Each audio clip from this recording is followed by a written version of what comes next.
민수기 말씀 함께 나누고 있습니다. 민수기는 이스라엘의 실패를 다루고 있습니다. 그런 의미에서 13장과 14장은 민수기에서 가장 중요한 사건이라고 할 수 있겠습니다. 광야는 사람들이 살기에 아주 부적합한 곳입니다.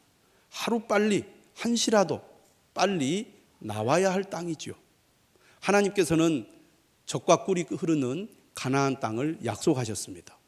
애굽에서 나와서 홍해를 건너 광야에 들어왔는데 이 광야는 한마디로 지나가는 곳입니다. 그들이 하나님의 말씀을 따라 광야의 삶을 살았다면 아마 한 달이면 광야를 벗어나서 가나안 땅으로 들어갈 수 있었을 것입니다. 그런데 실제로 이스라엘 민족은 광야에서 무려 40년 동안 있어야 했습니다. 한 달이면 좋게 빠져나올 수 있는 이 광야를 왜 40년이나 머물러야 했을까? 13장과 14장은 그 이유를 분명히 말해주고 있습니다. 하나님께서 이스라엘 백성들에게 명령하셨죠. 모세를 통하여 너희들이 차지할 땅, 내가 약속한 땅을 정탐하러 가라. 그래서 각 지파에서 한 명씩 12명을 정탐하러 보내라. 이렇게 명령을 하셨습니다. 그래서 그들은 40일 동안 정탐을 했고 돌아와서 보고를 합니다. 그들의 보고의 내용은 한마디로 젖과 꿀이 흐르는 땅이었다는 것입니다. 하나님께서 약속하시고 말씀하신 대로 그들이 앞으로 차지할 땅은 젖과 꿀이 흐르는 땅이었습니다. 가나안 땅 하면 젖과 꿀이 흐르는 땅이라고 우리가 말하는데 무슨 의미를 가지고 있습니까? 젖이 풍부하다는 것은 가축이 잘 자란다는 것입니다. 꿀이 풍부하다는 것은 과일 나무가 잘 자라서 그 과일 나무에서 시럽을 생산해낸다는 것이죠. 그래서 젖과 꿀이 흐르는 땅이란 목축과 농사가 잘 되는 땅이라는 뜻입니다. 이 보고를 들었을 때 광야에 머물러 있던 이스라엘 백성들은 어떤 생각이 들었을까요? 야, 이제 우리가 광야를 벗어나서 저 좋은 땅으로 들어갈 수 있겠구나. 그런 기대를 하지 않았겠습니까? 그런데 보고가 딱 여기에서 끝나야 되는데 그 다음 보고가 백성들이 듣기에 불편한 보고였습니다. 그 내용이 포함됐어요. 어떤 내용이었느냐? 그 땅 거주민은 강하고 성읍은 견고하고 힘이 클 뿐 아니라 그 땅에 거인족이 있는데 바로 아낙 자손이었습니다.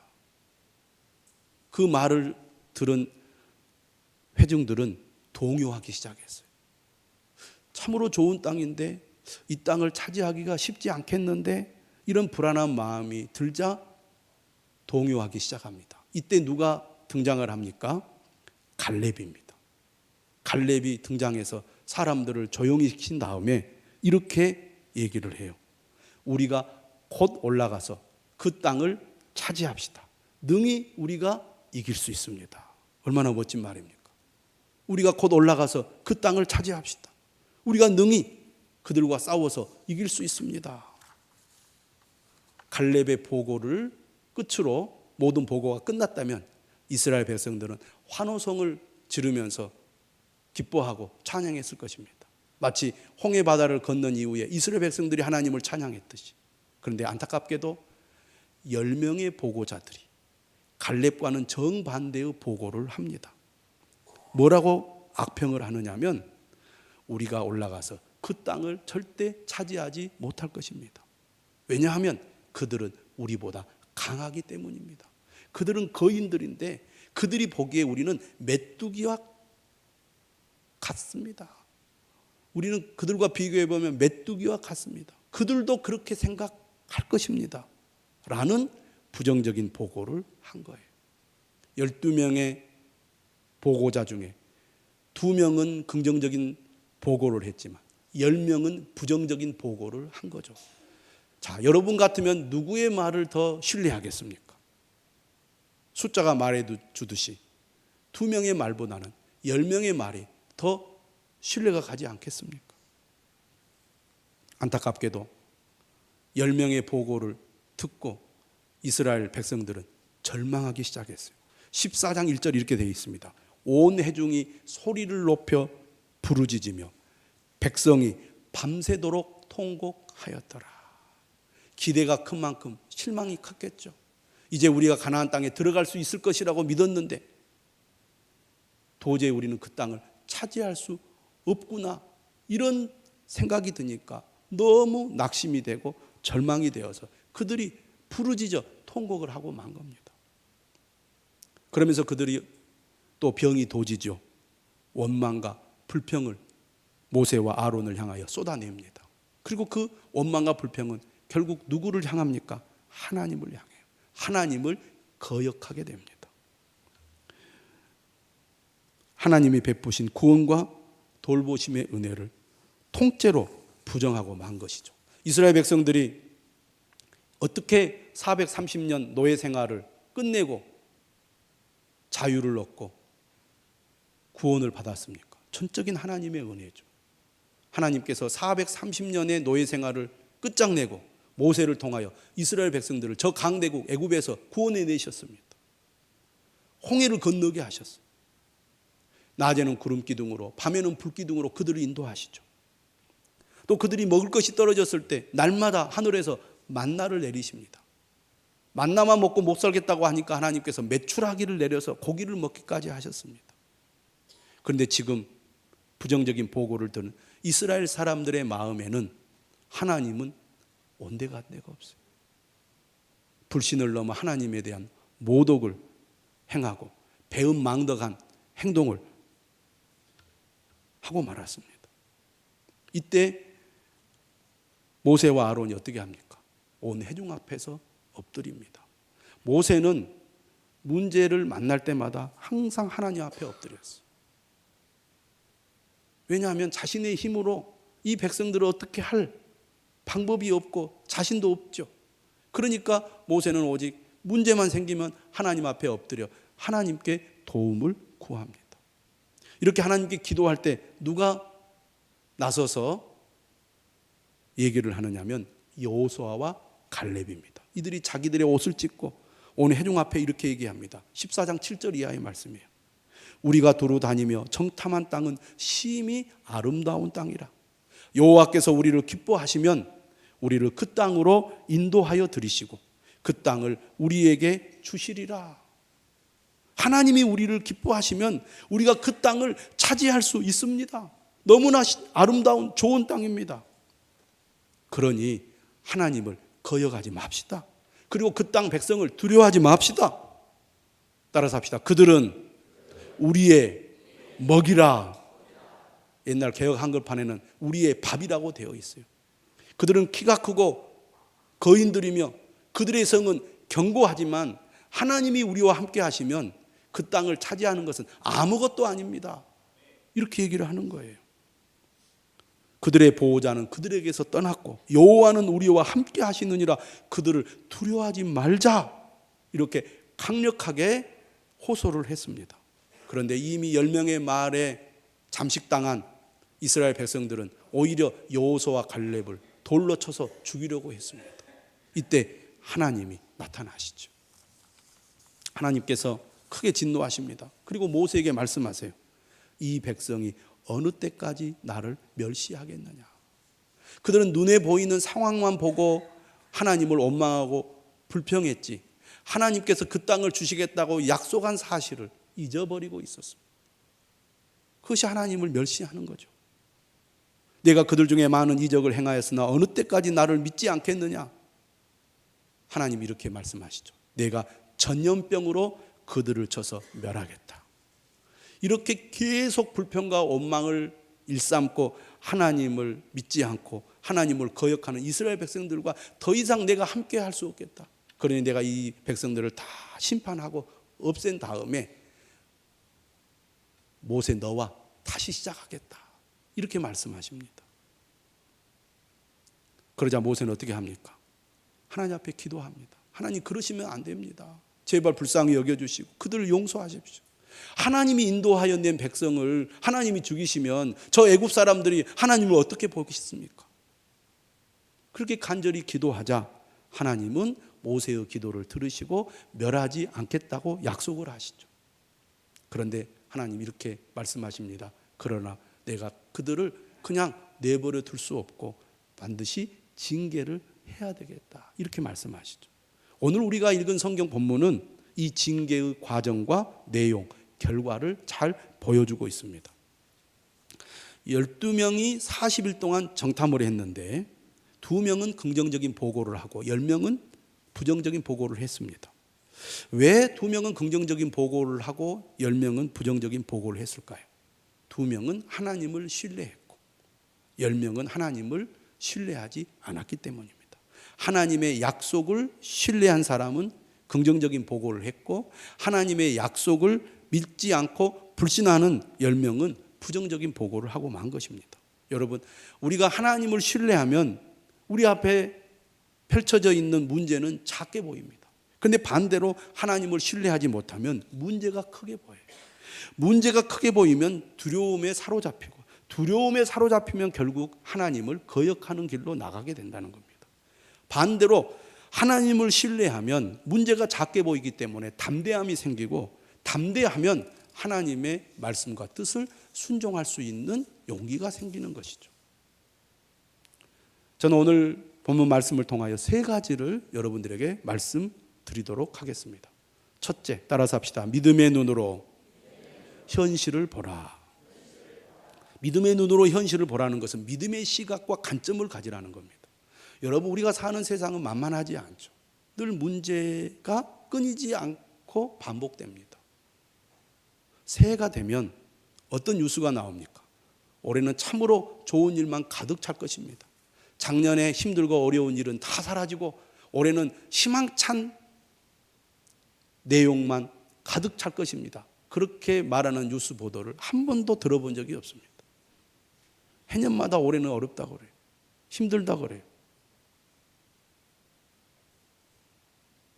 우리가 사는 현실은 늘 문제의 연속입니다. 불안하고 불확실하죠. 이스라엘 백성들이 차지할 가나안 땅은 그냥 그곳만 가면 저절로 이스라엘 땅이 됩니까? 하나님이 약속하신 땅이에요. 주겠다고 분명히 약속하셨어요. 그런데 들어가서 그냥 차지했습니까? 전쟁을 해야 했습니다. 정복해야 할 땅입니다. 하나님의 약속이 있다고 저절로 쉽게 그냥 얻어지는 게 아닙니다. 우리가 사는 현실도 마찬가지죠. 하나님 분명히 우리와 함께 하시고 우리에게 말씀으로 약속하시지만 막상 우리가 현실에 부딪히면 늘 문제, 어려움, 고난, 위기 이런 것들이 늘 우리를 기다리고 있어요.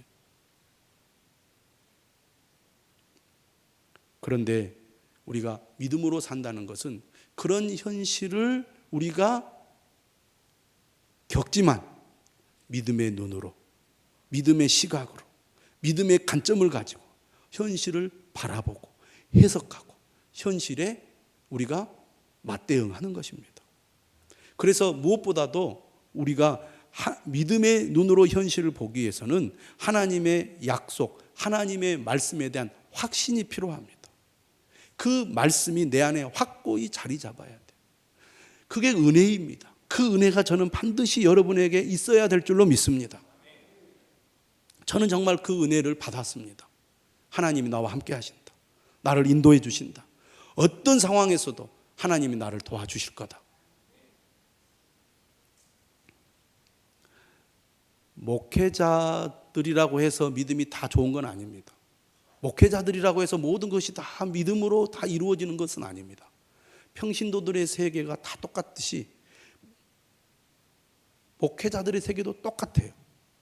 믿음이 있고 믿음의 시각을 가지고 하나님을 섬기고 하나님을 따르는 평신도들이 있는가 하면 믿음의 세계 안에도 늘 의심하고 불신하고 늘 불안해하고 하나님을 신뢰하지 못하는 사람들 있지 않습니까? 목사님들의 세계도 마찬가지예요.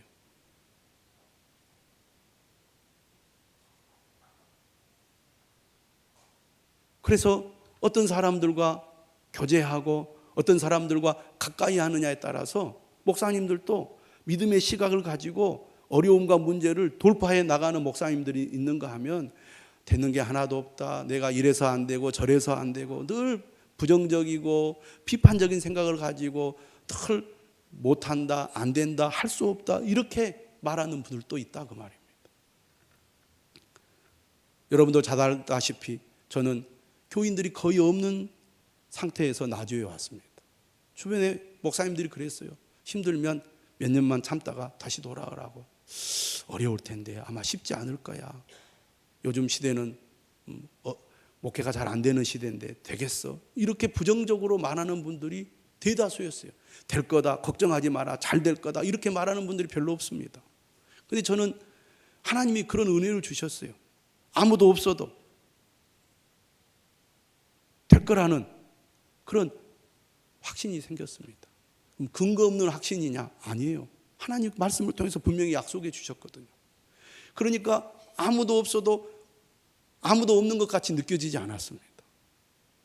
그 믿음이 그 어려운 시기를 오히려 편안하게 즐겁게 견디고 이겨내게 했습니다. 그리고 정말 주님께서 약속하신 대로 말씀하신 대로 하나님이 저를 인도해 주셨습니다. 믿음의 시각과 관점이 중요해요.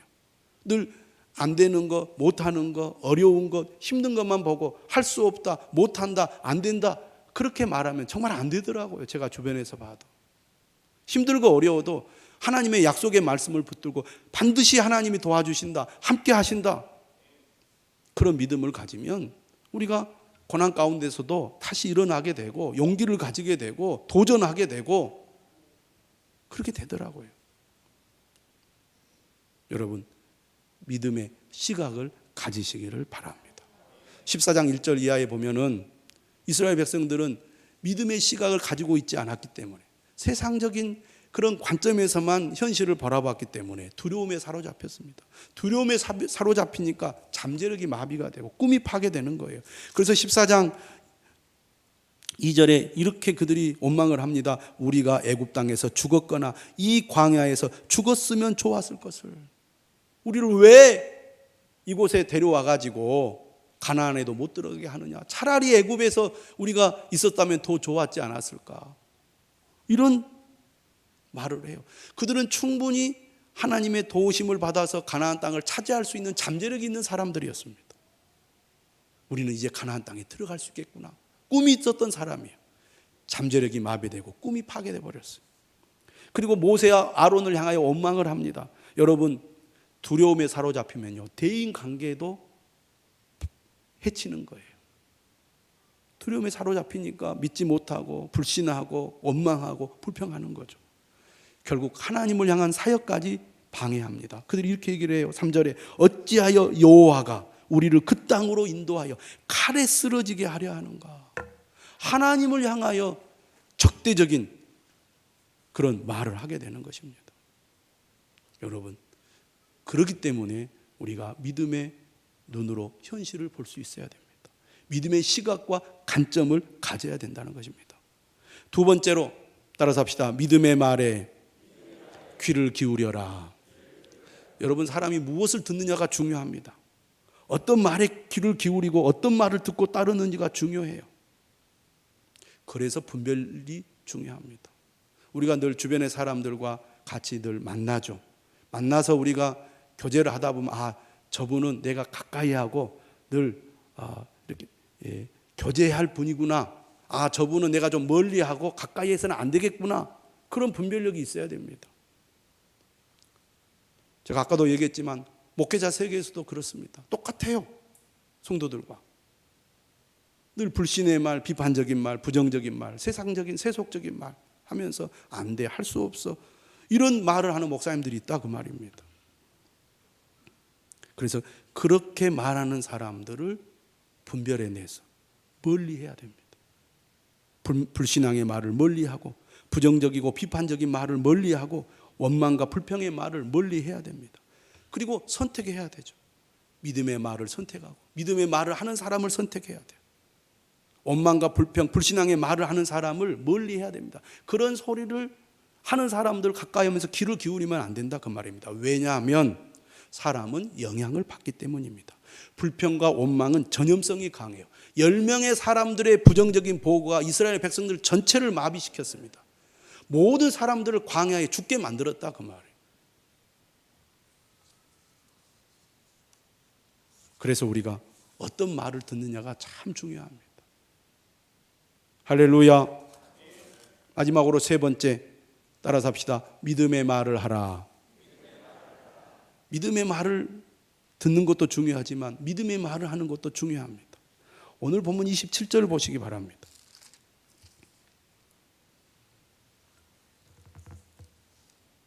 이스라엘 백성들이 아까 14장 2절에서 뭐라고 했어요?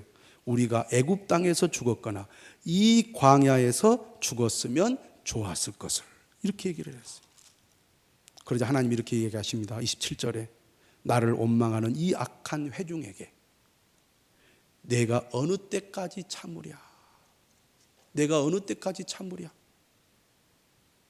이스라엘 자손이 나를 향하여 원망하는 바, 그 원망하는 말을 내가 들었노라.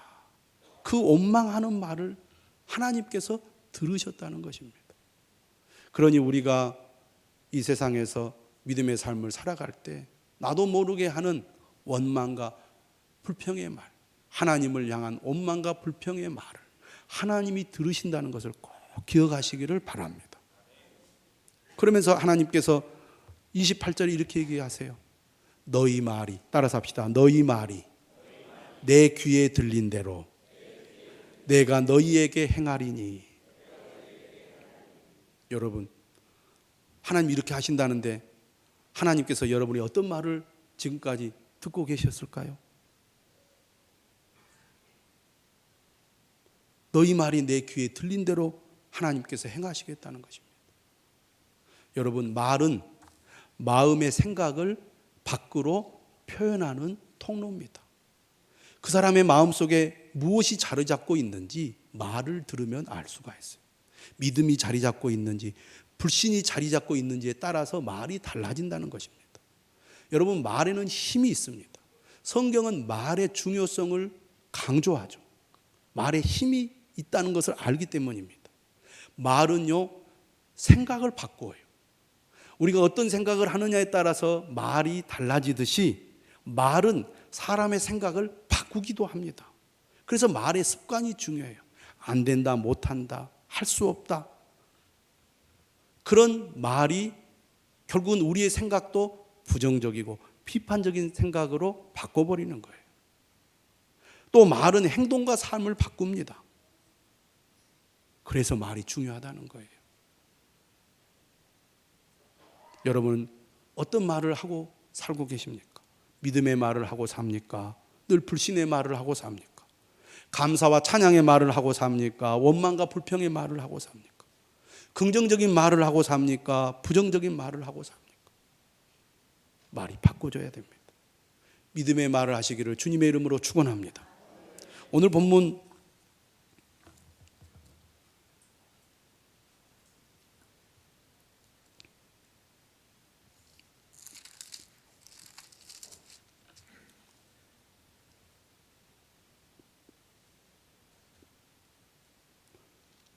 35절을 보시기 바랍니다. 35절 이렇게 얘기해요. 나 여호와가 말하였거니와 모여 나를 거역하는 이 악한 온 회중에게 내가 반드시 이같이 행하리니 그들이 광야에서 소멸되어 거기서 죽으리라. 모여라는 말이 있습니다. 모여서 불신앙의 말, 부정적인 말을 하지 않아야 합니다. 그런 말 듣기를 좋아하지 말아야 합니다. 하지도 말아야 합니다. 나도 망하고 타인도 망하고 가족도 망하게 하기 때문입니다. 그러면 힘들고 어려운데 어떻게 할까요? 여러분, 우리가 사는 현실은 답답하고 힘들지요.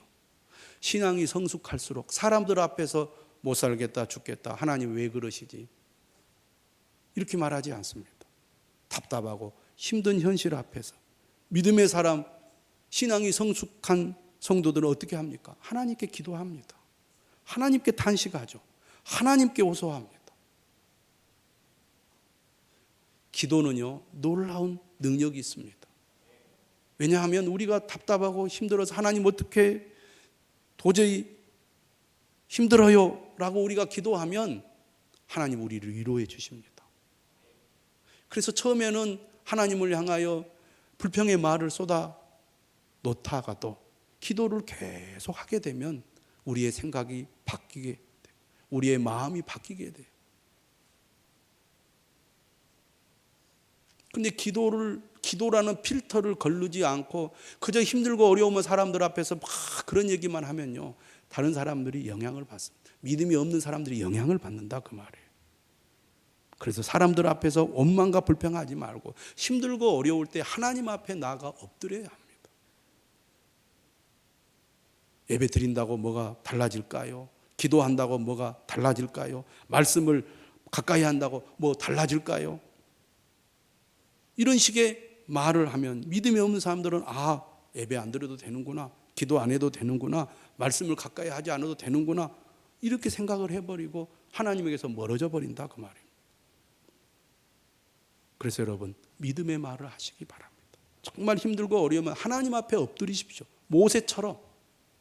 그러면 하나님께서 위로해 주시고 힘을 주시고 믿음의 말을 하는 사람으로 우리를 바꿔주실 줄로 믿습니다. 오늘 말씀 보시기 바랍니다. 이들의 불평과 원망이 어떤 결과를 낳았습니까? 30절에 이렇게 말합니다. 내가 맹세하여 너희에게 살게 하리라 한 땅에 결단코 들어가지 못하리라. 34절 너희는 그 땅을 정탐한 날수인 40일의 하루를 1년으로 쳐서 그 40년간 너희의 죄악을 담당할지니 너희는 그제서야 내가 싫어하면 어떻게 되는지를 알리라. 원망과 불평의 말이 결국 40년을 광야에서 묶이게 만들었습니다. 얼마나 두려운 말입니까? 그래서 여러분, 믿음의 시각을 가져야 됩니다. 하나님의 말씀을 붙들고 그 말씀이 우리의 마음을 사로잡아 하나님의 말씀을 확신하는 믿음의 사람이 될 수 있기를 바랍니다. 그리고 늘 믿음의 말을 들으십시오. 믿음의 말에 귀를 기울이십시오. 믿음의 말을 하는 사람을 가까이 하십시오. 그리고 여러분도 믿음의 말을 할 수 있기를 바랍니다. 오늘 마지막 36절 17절을 보시기 바랍니다. 모세의 보냄을 받고 땅을 정탐하고 돌아와서 그 땅을 악평하여 온 회중이 모세를 원망하게 한 사람, 바로 10명의 정탐꾼들입니다. 곧 그 땅에 대하여 악평하는 자들은 여호와의 앞에서 재앙으로 죽었고 즉각 심판을 받았습니다. 여러분, 지도자, 지휘관, 리더의 책임이 그만큼 크다는 거예요. 그 사람의 말 한마디가 많은 사람들을 오히려 낙심하게 하고 절망하게 하고 믿음에서 멀어지게 하기 때문입니다. 그래서 지도자는 그만큼 책임이 있는 거예요. 예수님께서 뭐라고 말했습니까? 선생이 많이 되지 말라 그랬어요. 두렵고 떨리는 마음으로 우리가 맡겨주신 직분과 사명을 감당해야 되는데 믿음의 시각을 가져야 됩니다. 믿음의 말을 하는 사람이 되어야 돼요. 나도 죽고 다른 사람도 죽이는 일을 해서는 안 되는 것입니다. 오늘 마지막 절 38절 말합니다. 그 땅을 정탐하러 갔던 사람들 중에서 오직 눈의 아들 여호수아와 여분네의 아들 갈렙은 생존하니라. 14장 24절에 보면은요, 이렇게 되어 있어요. 그러나 내 종 갈렙은 그 마음이 그들과 달라서 나를 온전히 따랐은즉 그가 갔던 땅으로 내가 그를 인도하여 드리리니 그의 자손이 그 땅을 차지하리라. 모든 사람이 다 불신앙의 길로 간다 할지라도 끝까지 하나님을 신뢰하고 하나님을 순종하는 사람이 될 수 있기를 바랍니다. 여러분, 여기 있는 대다수 사람이 하나님이 어디 있어? 나는 이제 하나님 안 믿을 거야 라고 말하면 여러분 어떻게 하겠습니까? 대세구나 하고 그 길을 따라가겠습니까? 여호수아와 칼렙같이 나는 끝까지 하나님을 믿고 하나님을 신뢰하며 하나님을 따르겠습니다. 그런 사람 되어야 하지 않겠습니까? 우리 모두 그런 사람이 될 수 있기를 주님의 이름으로 축원합니다.